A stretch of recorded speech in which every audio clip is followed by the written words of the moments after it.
What's up guys, welcome back to another video. So today we're going to be working on the 1UZ again. The bay has been painted and it turned out really good. I really like the silver to black fade. I think it turned out way better than I could have imagined it to be. So we're going to be working on throwing the engine inside the car today. So first I need to take the engine off of the stand, put it on the cherry picker, and then put the clutch in, and then after that we'll do the transmission.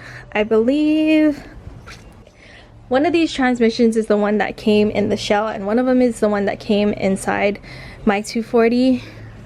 I think, oh, that one is the one that came out of my 240. We knew that it worked good. Well, it's been working good so far, so we're just gonna throw the same one back in there. So after I do the clutch, we'll put this one back on. I believe Blaine notched it. Oh, right here.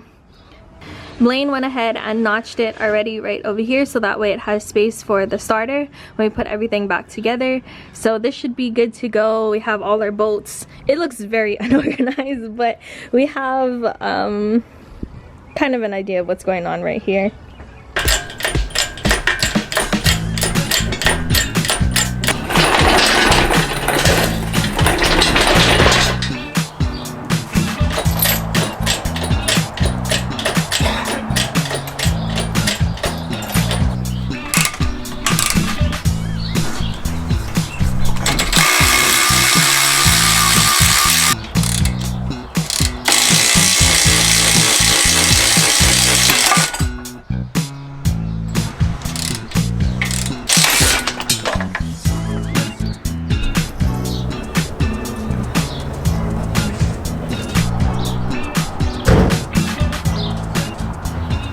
The engine is now off the stand. All I need to do now is cut the starter bolts just a little bit because they stick out a little bit too much and I think they're gonna hit the adapter plate. So before we put all that on, I'm gonna cut them now so that way we have room for them to go back on. So these are the starter bolts that we have replaced. So originally the starter bolts go from the outside in, and the thing that sucks about that is if you ever have to change it, you have to take off the whole transmission to do so. So this makes it a whole lot easier, so that way I just need to take off these covers if we ever need to replace them. I checked the starter and it's still good, so I'm just gonna leave the old one in there. I just need to cut it just probably right up to the nut almost, so that way it clears the adapter plate.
So now the clutch is on, the adapter plate is on, and also the transmission is on. So this engine is pretty much ready to get thrown back inside of the car.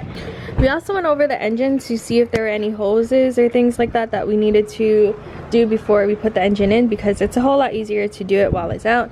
So we figured out that this needs a filter. We'll go grab that in a little bit because it usually runs to here, but it's just air, so we can just put a filter on that.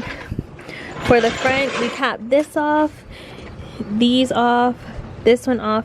This is a hose and we ran it to here. We found an extra one that was just laying around, so we used that. These are just air, the bottom ones, so we can leave those ones open.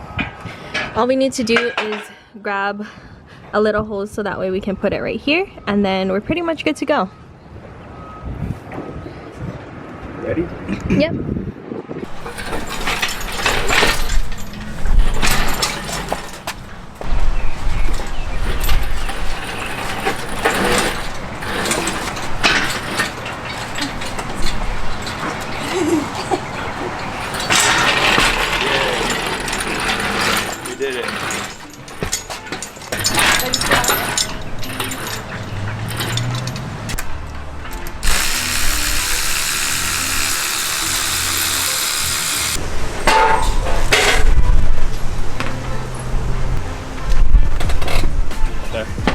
at the sparkles. Ready for this? I'm so ready. I'm so excited. The engine is ready to get put inside of the car. So we have it hanging right over here. It looks so nice.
Taking off the power steering lines, so hopefully that does the trick.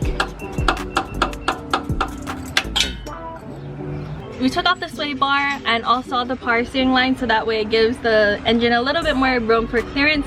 But we saw that inside here the heat shield is blocking the shifter part of it. I'm not sure what it's exactly called, but this part that the shifter goes on top, it's hitting this heat shield right here. So I got some string and attached it to the end of the transmission so I can kind of guide it into place while Blaine jacks up the front, because it's tilting. So this kind of just helps to level it out, so that way we can mount up the motor mounts. Look at that, it's in. The engine is in. Look at it, it's in. The motor mount bolted in, or like hand tight, and on that side it's hand tight. All we have to do is move the transmission cross member like a little bit back, I think, drill new holes and bolt it up. But it's in. Good job. We did it. We did it. Look at how freaking cool this is. So now that the motor's in, I'm gonna go underneath the car and bolt up the transmission. There is some modification that you need to do to the brace that holds up the transmission. So I'm gonna go in there and probably drill new holes and then put the bolts back in.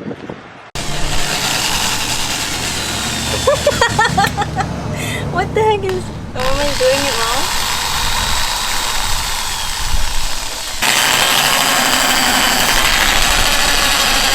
I bolted up the transmission cross member, and then we tried to see if the S14 drive shaft would fit. It was a little bit too long, so we tried this drive shaft, which is the one that came inside the shell. It's made though for the Collins adapter kit with the S13, so we didn't know if it would fit with my car, and it doesn't. It's just a little bit too short. You need it to be about 3 inches longer, about there. So we'll probably see if we can take it to somewhere local and see if they can extend it, because we do want a one-piece drive shaft, just so that way we don't have to make new holes for the bracket to go back on. So I guess that's pretty much it for the underneath of the car right now. We just have to wait on this, and then we can hopefully get the car running soon.